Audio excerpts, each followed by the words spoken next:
আপনারা ভুলে গেলে চলবে না। আওয়ামী লীগকে আমরা কার্যক্রম নিষিদ্ধ করতে পেরেছি, কিন্তু আওয়ামী লীগকে যারা ডোনার, আওয়ামী লীগের যে ফাইন্যান্স, আওয়ামী লীগের যে অর্থ ব্যবস্থা, সেই অর্থ ব্যবস্থা কিন্তু এখনো পর্যন্ত ইনট্যাক্ট। আমি যেহেতু কুমিল্লাতে আছি, কুমিল্লার অনেক উপজেলা রয়েছে, সেই উপজেলার আওয়ামী লীগের রাজনীতিও এখন আওয়ামী লীগের টাকায় চলে, বিএনপির রাজনীতিও এখন আওয়ামী লীগের টাকায় চলে।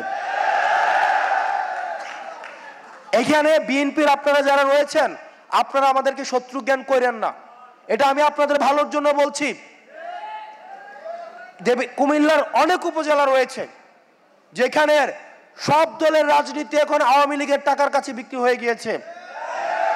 তাই অন্তর্বর্তীকালীন সরকারের কাছে বলতে চাই, এই আওয়ামী লীগের অর্থনৈতিক কাঠামোকে আপনি ইনট্যাক্ট রেখে আপনি কখনোই সংস্কার কার্যক্রম এবং নির্বাচন কার্যক্রম আপনি যথাযথভাবে ঠিক করতে পারবেন না। এবং বিএনপির নেতাকর্মী, ত্যাগী নেতাকর্মীরা এখানে যারা রয়েছেন, আপনারা কি অস্বীকার করতে পারবেন আওয়ামী লীগের যে পরিমাণ টাকা তাদের রয়েছে অবৈধ উপায়ে ইনকাম করা, আপনি একটা ফেয়ার ইলেকশনে আপনি সেখানে যথাযথভাবে আপনি কম্পিট করতে পারবেন? কোনোভাবেই সম্ভব না।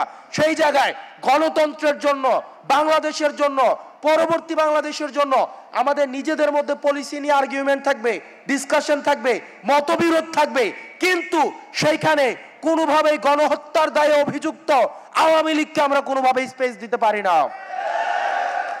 সেজন্য অন্তর্বর্তীকালীন সরকারের কাছে আহ্বান জানাবো, আওয়ামী লীগের যে অর্থনৈতিক কাঠামো রয়েছে, আওয়ামী লীগের যে সাংস্কৃতিক কাঠামো রয়েছে, আওয়ামী লীগের অপরাধের বৈধতা উৎপাদনের জন্য যে সাংস্কৃতিক বাহিনী রয়েছে, আপনি তাদের সম্পদকে বাজেয়াপ্ত করে সেগুলো জনগণের কল্যাণে সেগুলোকে নিয়োজিত করুন।